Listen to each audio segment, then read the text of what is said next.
칼리라는 이름을 가진 한 여성이 있었습니다. 몸은 뚱뚱하고 얼굴은 못났는데 한쪽 다리는 약간 짧아서 절뚝거리고 다닙니다. 남성 직장 중심의 이러한 사회 속에서 유일하게 여직원으로 딱 하나 있는데 그 모습이 그러했던 것입니다. 그래서 사람들은 편견 속에 속으로 비웃고 그녀를 싫어했습니다.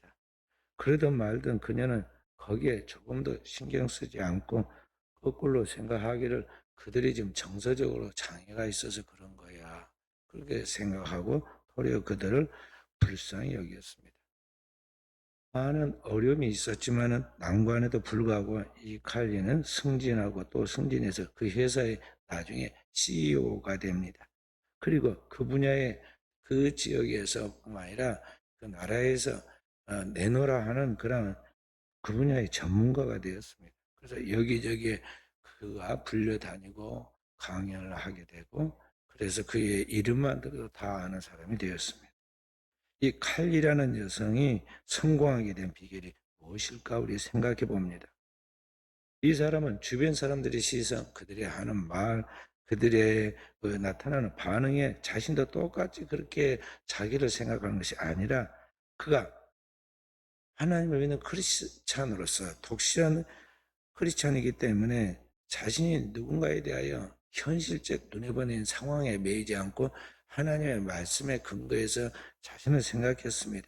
자신은 하나님께 사랑받은 존재, 하나님의 사랑받은 자라는 건강한 자아성을 가졌습니다. 그래서 그러한 정신으로 환경을 극복하고 그 건강한 자아성을 가지고 하루하루를 빈틈없이 잘 살았기 때문에 그의 인생의 성공자가 되었다는 것이죠.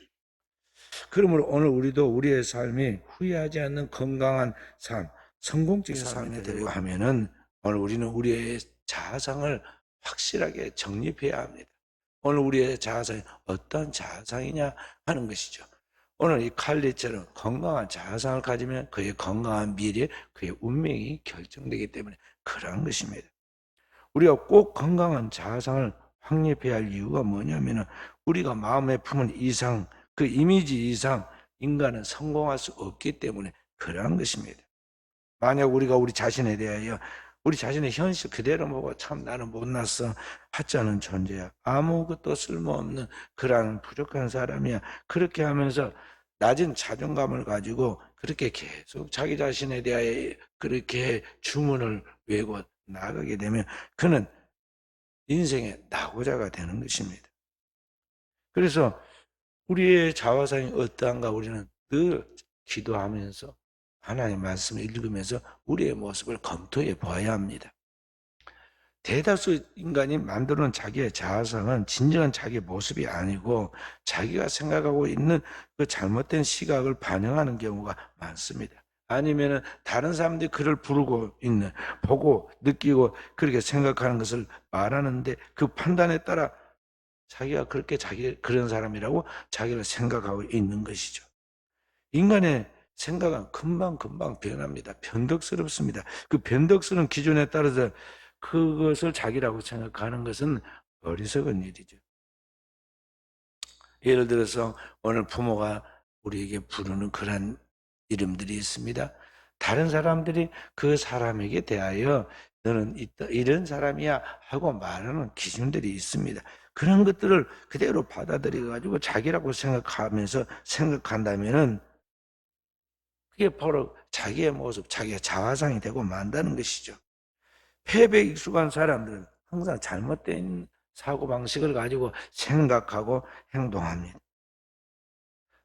부모가 되었든 형제가 되든 주변의 친구들이 되었든 그들이 하는 말, 그들이 상처 주는 말, 그들이 하는 행동, 그들이 보는 의견들을 마치 자기의 실제 모습인 것처럼 그렇게 생각한다는 것이죠.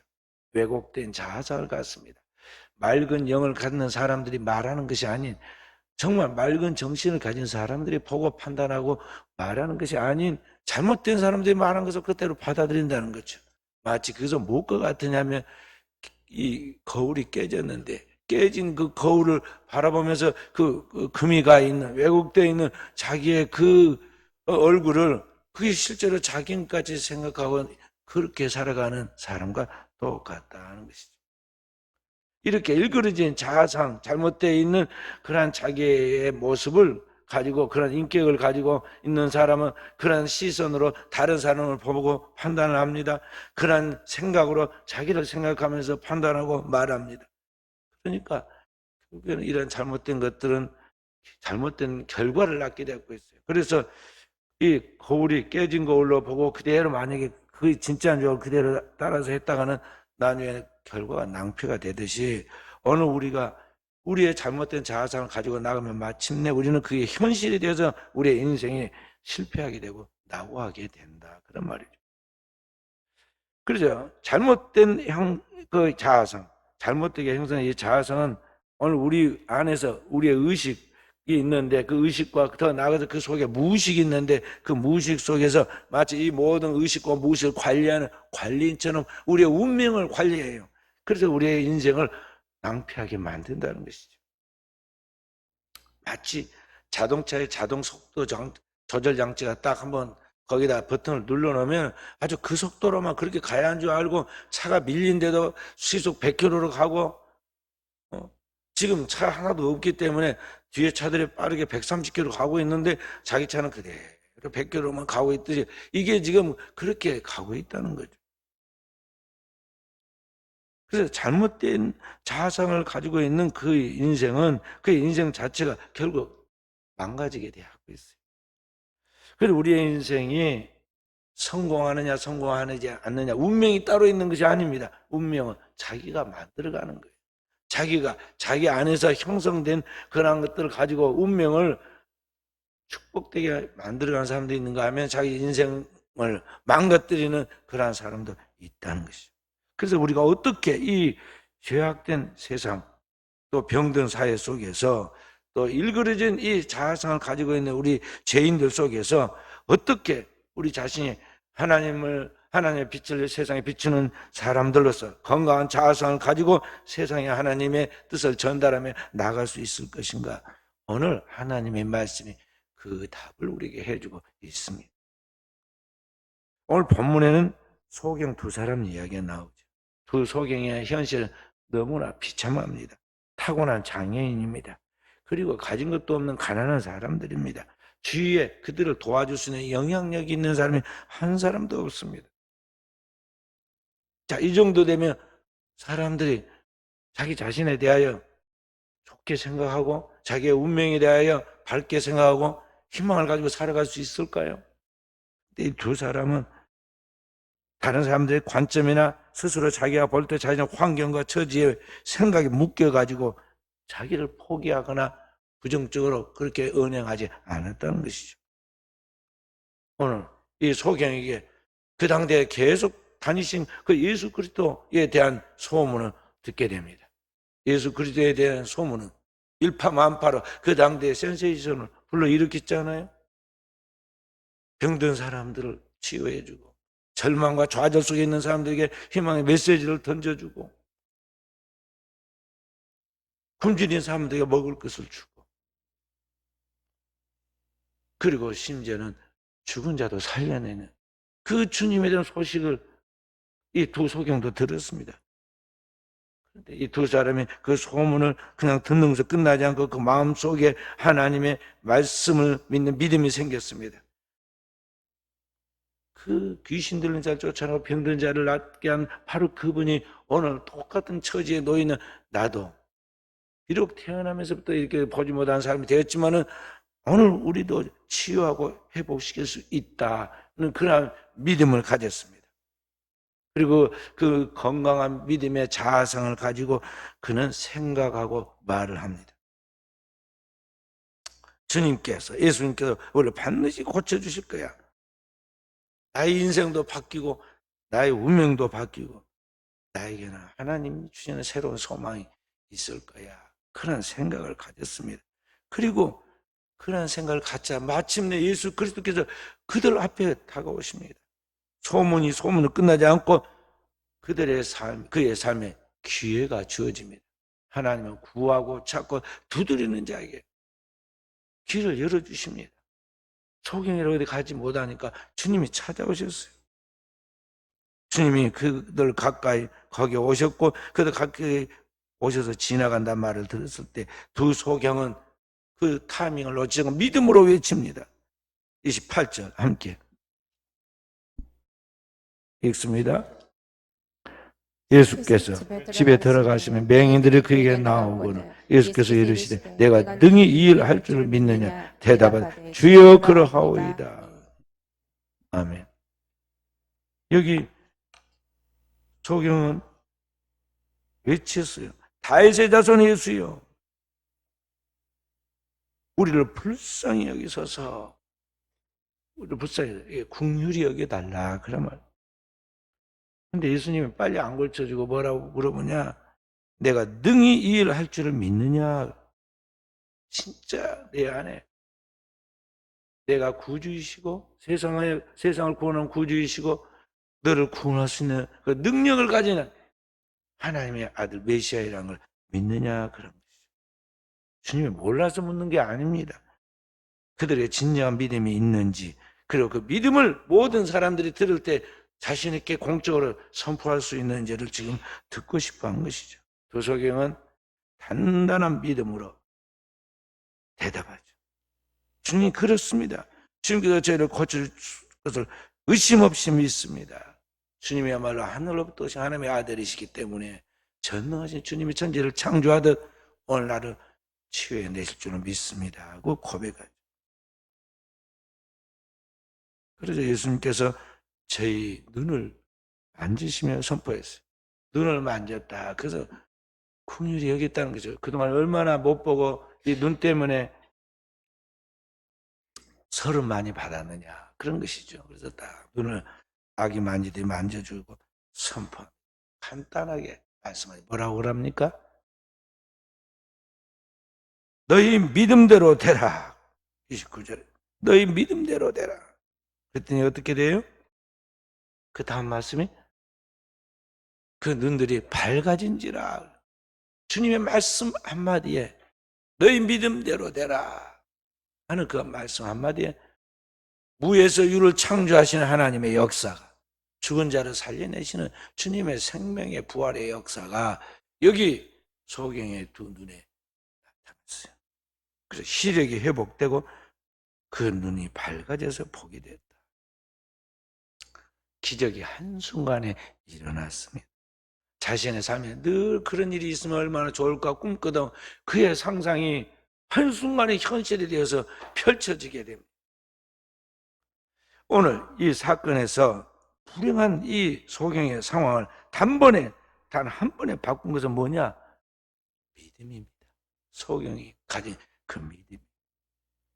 눈에 보이는 현실과 자신의 처지, 사람들이 보고 느끼고 생각하는 그 시선이 아니라 하나님의 말씀을 믿었을 때 하나님의 말씀을 믿는 그 믿음의 건강한 자아상을 가지고 자기가 믿은 대로 고백했을 때 선포했을 때 오늘 기적적인 하나님의 구원의 역사가 그의 것이 되었다는 것입니다. 그러므로 오늘 우리가 하나님을 믿는다고 할 때 그 믿음이 어떤 믿음인가 우리는 살피고 나의 믿음이 하나님의 시각으로 하나님의 믿음으로 오늘 우리가 주님의 세계를 바라보고 주님의 세계 속에서 믿음으로 말하면 그것이 오늘 우리의 삶에도 그대로 재현된다는 걸 알고 그 믿음을 소유한 깨어있는 존들이 되어야겠습니다. 그래서 주님은 온 땅을 두루 감찰해 믿음 있는 자를 찾으세요. 너에게 믿음이 있느냐? 내가 다시 올 때 세상에 믿음 있는 자를 보겠느냐? 믿음 있는 자를 찾으신다는 거죠. 과학과 문명과 문화가 발달해서 너무 똑똑해지고 잘 알아서 그게 안 될 것이라고 생각하고 있는 가운데 오늘 이 종말의 시대에도 주님께서 진짜 너는 하나님이 살아계셔서 내 삶의 한가운데 계시고 너의 삶의 모든 저주와 재앙과 죽음을 걷어내고 내게 하나님의 광명한 생명의 빛을 비출 것을 믿느냐? 그 믿음 있는 자를 찾으신다.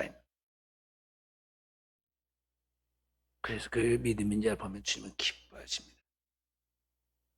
믿음 있는 자를 찾으고 믿음 있는 자를 기뻐하세요. 히브리서 11장 6절에는 이렇게 말씀하고 있습니다. 함께 믿음이 없이는 하나님을 기쁘시게 하지 못하나니 하나님께 나아가는 자는 반드시 그가 계신 것과 또한 그가 자기를 찾는 자들에게 상 주시는 이심을 믿어야 할지니라. 하나님께 나아가는 자는 반드시 하나님 살아계신다는 것, 그 하나님 살아계신 그분이 실제로 자신의 삶 가운데 하나님의 구원의 역사를, 기적을 보여서 상 주신다는 것, 응답하신다는 것을 믿어야 한다는 것이죠. 그 믿음이 있는 자를 하나님은 기뻐하신다고 그랬어요. 그리고 믿음이 없이 하나님은 기쁘시기 못한다. 그리고 제자들이 책망받을 때요, 주님아, 너 왜 돈이 없느냐? 너 왜 공부를 못해가지고 성적이 그 모양이냐? 너는 왜 생긴 거에 그렇게 생겼느냐? 그렇게 하지 않고 한 번도 그러면서 뭔만 책망해요? 너 처음부터 끝까지 믿음 없음을 책망해요. 너희가 어찌하여 믿음이 없느냐? 왜 의심하였느냐? 마지막까지 그래요. 기도하다가 졸고 똑바로 기도 않고 십자가가 눈앞에 왔다 갔다 지금 하고, 예수님이 십자가에 달릴 때 예수님을 부정적으로 부인하고 도망가야 할 자기 모습이 지금 코앞에 와 있는데 그것도 모르고 졸고 있는 이 시몬 베드로, 예수님이 그에게 찾아와서 깨우면서 말씀하시잖아요. 사단이 너를 밀가부를 하는도다. 깨어있어. 믿음으로 기도하라. 기도하라. 그래서 오늘을 살아온 우리는 이 하나님 앞에서 진정한 믿음을 자꾸 점검해야 돼요. 내게 정말 살아계신 하나님에 진짜 믿음이 있는가? 왜냐하면 히브리서 11장 1절 말씀처럼 믿음만이 우리의 삶의 결론을 희망으로 가져다 주기 때문에 그러한 것입니다. 히브리서 11장 1절 말씀 함께. 믿음은 바라는 것들의 실상이요 보이지 않는 것들의 증거니. 믿음은 바라는 것들의 실상이 보이지 않는 것들의 증거. 그러니까 믿어야 결과가 나타나, 믿지 않으면 결과가 없다는 거죠. 그래서 오늘 우리는 믿음으로 하나님으로부터 주어지는 자신의 성공적 이미지를 가져야 돼요. 하나님께서 우리에게 주시는 하나님의 말씀을 통해서 하나님이 그의 성령으로 우리의 마음에 부어주시는 아버지의 성공적인 소스를 가져라는 거죠. 그리고 거기서부터 나오는 모든 재료를 가지고 우리의 인생을 꾸려가야 우리의 인생이 복이 되는 거예요. 그래서 어떤 가운데서 마음의 희망의 불씨를 꺼버리면 안 돼요. 하나님이 우리에게 주신 본래 꿈을 놓치지 말라는 거죠. 포기하지 말라는 거죠. 인생 한두 번 실패하고 온 세상이 꺼져간 것 같이 인생 다 살아버리고 자기에게 단 1%의 희망도 없는 것 같이 땅이 꺼져라 막 한숨을 내쉬고, 조그마한 이제 막 꽃피는 청소년들이 말이죠, 자기 인생 다 산 것 같지. 어른들 따라서 말이죠, 어디서 술을 사다가 주거니 받거니 하면서 막 드라마에서 그런 걸 봤거든. 그런 거 뭐 흉내를 내요. 꽤나 인생의 고뇌를 겪은 고상한 사람처럼 말이죠. 그리고 또 자기들끼리 또 어디 간다 어른들 하던 흉내 그대로 따라합니다. 나이트클럽에 가고, 그 다음에 또 어디 가고, 그러다 인생이 진짜 꼬인다고요. 폭력배를 만나든지 사기꾼을 만나든지, 그리고 인생이 한순간에 범죄자로 전락하고 인생이 꼬여요. 한번 딱 밑줄이 쳐지고 한번 깨진 거울처럼 인생에 금이 가면요, 이게 회복하기가 불가능해요. 전능하신 하나님이 아니고는 인간을 고칠 자가 없어요. 그러니까 이 세상에는 안 받아줍니다. 안 받아줘. 지금 보면은 성공 가도를 달리고 있는데 어느 날 수십 년 전에 학교 다닐 때 학창시절에 그걸 어디서 기억해내가지고 뭐 학교 다닐 때 학폭을 했다는 둥, 무엇이 어떻게 했다는 둥 막 올려가지고 구겨버리잖아요. 그래서 잘 나가다가 딱 멈춰가지고는 사람이 한순간에 망가지고 이런 세상이에요. 그렇기 때문에 우리 그리스도인은 어떤 가운데서도 우리의 삶 속에 주님이 계셔서 우리의 삶을 책임지시고 우리의 삶의 미래를 지금보다는 더 나은 미래로, 그리고 우리 인생의 전반부보다는 우리의 인생의 후반부를 더 하나님이 완전하게 축복하신다는 걸 알고 하나님을 기대하고 하나님을 있는 믿음으로 나아가야 한다는 것입니다. 그렇게 해서 보이지 않는 세계에서부터 이 모든 영적인 것이 회복되면 눈에 보이는 이 현상세계 모든 것들이 다 회복되는 거예요. 그게 히브리서 11장 3절의 말씀이에요. 히브리서 11장 3절. 모든 세계가 다 함께 히브리서 11장 3절.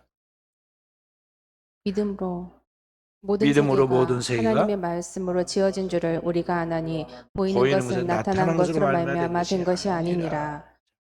보이는 것, 현상세계, 나타난 것, 그것도 현상세계. 그러니까 눈에 나타나는 이 현상세계에 보이는 것들이 이 눈에 보이는 것에 의해서 이렇게 조립되고 만들어진 게 아니라는 거예요. 눈에 보이는 것, 이제 보이지 않는 것을 통해서 그 눈에 보이는 현상적인 것으로 나타나는데, 그러한 영의 세계에서 이 눈에 보이는 이 현상세계로 모든 물질세계로 나타나는 것은 뭐냐? 믿음으로 그렇게 이루어졌다는 거죠.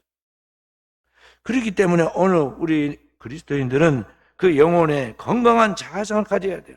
그러면 천하가 그 아래 복종하고 이루어지는 것입니다. 우리의 마음의 상태가 믿음으로 하나님이 기뻐하는 복받는 상태가 되면 눈에 보이는 이 세상 세계, 이 땅에 있는 것들도 결국 그와 같은 축복으로 나타난다는 것이죠. 그런 의미에서 오늘 소경은 늘 눈뜨기도 소원하고 눈뜨기도 상상하고 하나님이 함께 하셔서 나에게 기회를 주면 아무리 태어나면서부터 내가 소경이었지만 내 눈이 떠서 볼 수 있다는 희망을 버리지 않았어요. 그래서 주님이 예수께서 오셨단 말을 듣을 때 쫓아 그 집에까지 달려가가지고 우리를 불쌍히 여기소서. 그래서 주님께서 내 믿음대로 되라 그렇게 생각하고 있다는 거죠. 마음에 자기의 이미지를 갖고 건강한 자아상을 갖고 자기가 눈을 뜨고 세상을 바라보면서 살아갈 것에 대한, 그래 하나님의 영광을 위하여 일할 것에 대한 그 믿음을 가지고 있었는데, 그 마음에 보이지 않는 생각과 마음에 대한 믿음이 믿음으로 끝나지 않고 실제로 현실이 돼서 내 믿음대로 되라. 주님 말씀하시니까 천지를 창조할 때 빛이 있으라. 주님이 말씀할 때 빛이 있었던 것 같이 거기에 그 부모의 뱃속에서부터 시신경이 끊어져 가지고 보이지 않던 그 눈이 밝아져서 시력을 회복해서 그가 보게 됐다. 오늘의 주님이 우리에게 말씀한 것도 그것입니다. 내 믿음대로 되라. 내 건강한 자아상을 가지고 하나님의 말씀을 가지고 내가 믿는 그 믿음대로 되라. 그런데 우리에게 지금 뭐가 부족합니까? 믿음이 부족해요. 하나님에 대한, 하나님 말씀에 대한, 하나님 말씀을 통해 나에게 펼쳐지는 미래에 대한 진정한 믿음이 없어요. 인생 이만큼 살고 부정적인 생각이 너무 많아가지고요. 절대 다 돼도 나는 안 될 거야. 내가 살아봤는데 안 되더라. 그래서 부정적인 생각으로 생각할 뿐만 아니라 말을 해요. 그래서 스스로 자신의 인생을 저주를 자청합니다. 그러나 주님은 성경을 통해서 우리에게 내 가치를 알아라고 말하잖아요. 오늘 우리는 우리 자신의 내재 가치를 알아야 돼. 사람들이 나를 어떻게 대하든지 거기에 너무 연연하지 말고, 내가 성공했다고 내 인기가 어떠하다고 거기에 너무 의식하지 말고 오늘 우리 자신의 가치를 알아야 돼. 주님은 우리를 어떻게 봅니까? 천하보다 귀하다고 해서. 왜 천하보다 귀하느냐? 우리가 하나님의 자녀, 그리스도의 피로 구속받아 본래 하나님의 자녀였던 그 아들의 지혜를 회복한 하나님의 자녀이기 때문에, 이 영원한 신성을 가진 하나님의 형상을 가진 하나님의 자녀이기 때문에 오늘 우리 자신이 절대적인 거예요. 그래서 하나님께서 그렇게 우리를 귀히 보고 사랑하신다는 걸 알고 그 하나님의 기준으로 하나님의 가치 판단으로 우리 자신을 판단하면서 그렇게 나아가라는 것이죠.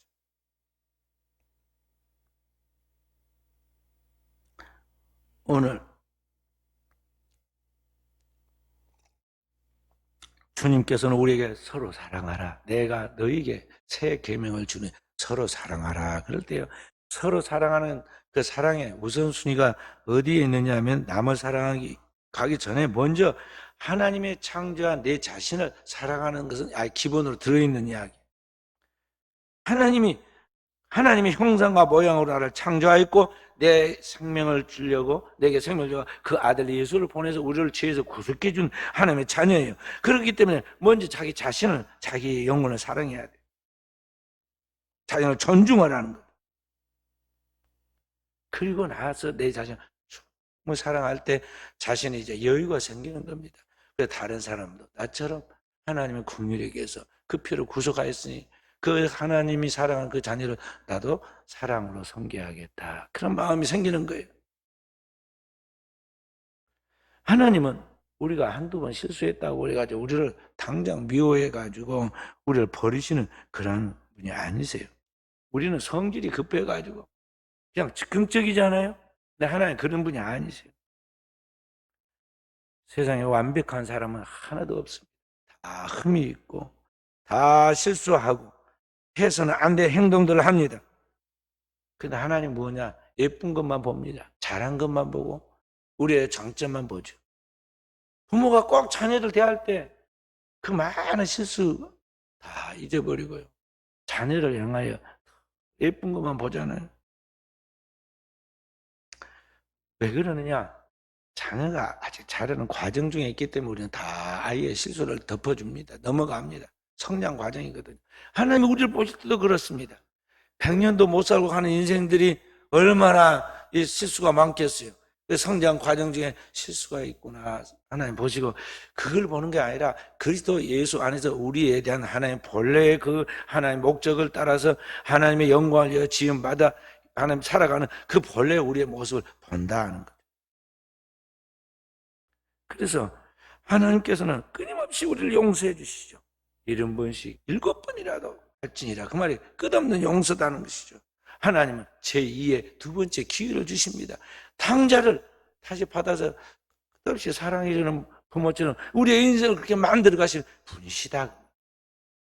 왜 그럴까요?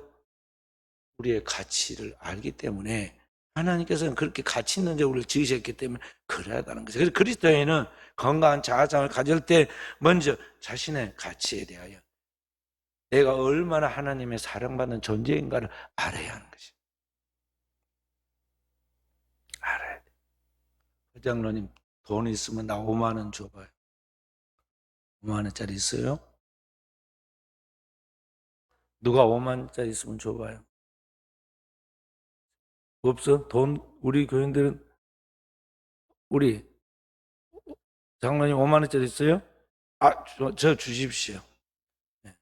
이거 저 줘야 합니다. 네.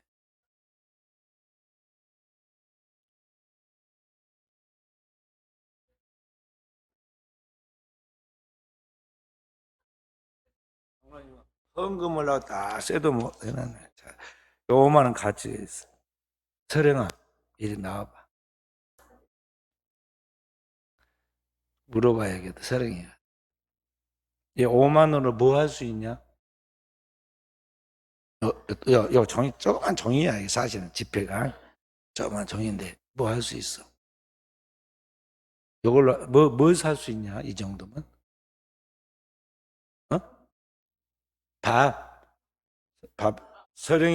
서령이하고 친구하고 둘이서 아주 맛있는 밥 먹고도 남을 수도 있어. 살 수도 있어. 그래.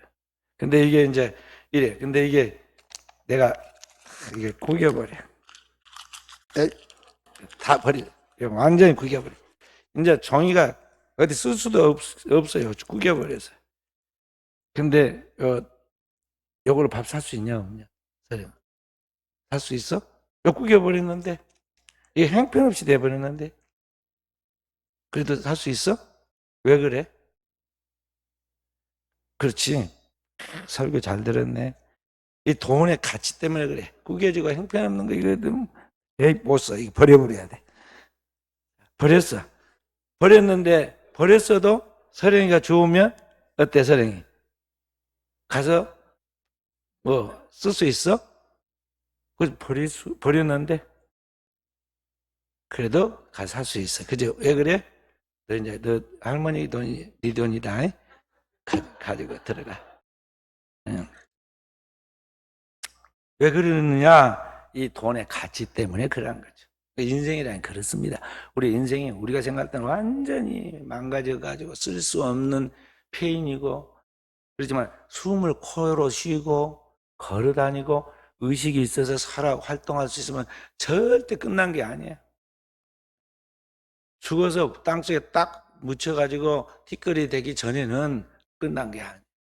그러니까 인생에 있어 주어진 그 하나님의 가치는 이 땅에 그러하다는 걸 알아야 돼요. 하나님 앞에서 하나님은 우리를 절대 버리지 아니하세요. 성경 뭐라고 표현했냐면 하나님은 상한 갈대를 꺾지 않고 꺼져가는 등불도 끄지 않고 언제까지냐? 주님께서 모든 걸 완전히 심판해서 이겨버릴 때까지 완성할 때까지 그러하다 그랬어요. 그러니까 우리가 하나님에 대한 기대, 하나님에 대한 믿음, 하나님에 대한 소망을 주님의 나라에 딱 들어가는 그날까지는 포기하지만 안 돼. 어떤 사람이 뒤에서 수근거리고 조롱을 하고 뒤에서만 게 아니라 아주 앞에서 너무 비웃어서 자존심이 상할지라도 절대 거기에 빠져들면 안 된다는 거예요. 오늘 아무리 가치가 떨어졌다고 저 사람은 아무리 해도 끝났다 절대 안 된다 일어설 수 없다고 아무리 사람들이 그렇게 우리를 비웃고 속삭여도 그게 마귀의 음성인 줄 알고 오늘 우리가 틈을 내주지 말라는 거죠. 마음에 스스로 자기 자신을 비관하고 좌절하고 나아가지 말라는 거죠. 우리를 깔아뭉개고 비난하고 단점만 지적하는 그 사람들의 소리는 허튼 소리인 줄 알고 한 길을 흘려버려야 돼요. 그리고 언제나 우리는 어떤 생각만 해야 하냐. 하나님의 말씀 속에서 우리에게 하나님이 말씀하신 그것, 하나님이 약속하신 그 약속, 하나님이 우리에게 보여주신 믿음의 선진들의 그 하나님의 구원하시는 기적들만 보라. 그러면 하나님은 그 믿음이 겨자씨와 같이 작을지라도 산을 옮기게 합니다. 그 믿음이 아무리 작아도 온 천하에 하나님의 영광을 드러내는 역사 이루신다는 거죠. 내 믿음이 겨자씨만큼만 있으면 이 산을 들어 바다에 옮기라 그대로 된다는 그 말씀과 같은 것입니다. 새 나무 이야기가 있습니다. The Tale of Three Trees라는 그런 이야기가 있는데요. 올리브 나무, 떡갈나무, 소나무 이야기. 이 세 나무가 각자의 꿈이 있었어요. 흔한 나무들인데 그 세 나무가 꿈을 가졌습니다.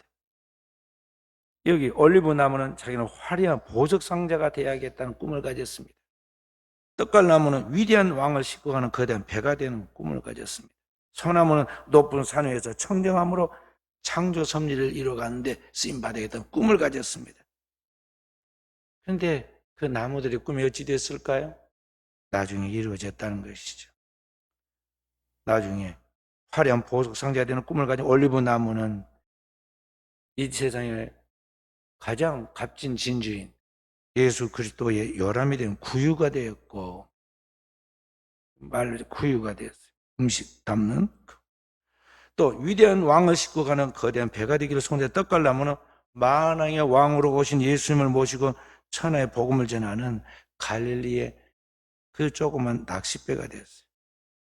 만왕의 왕을 싣고 다니셨잖아요.